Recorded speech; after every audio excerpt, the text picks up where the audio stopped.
அப்படி இந்த ஜாதகம் நிறைய கடன் பிரச்சனை இருக்கு அப்படின்னு வந்தாங்க.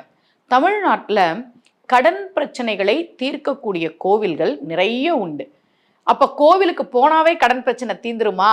இதுக்கு நான் பல முறை பதில் சொல்லிட்டேன். நான் கோவிலுக்கு போனாவே என் கடன் பிரச்சனை தீந்துருமா அப்படின்னா, அந்த கடன் பிரச்சனை தீருவதற்கான வழிகள் உங்களுக்கு தெரிய ஆரம்பிக்கும்.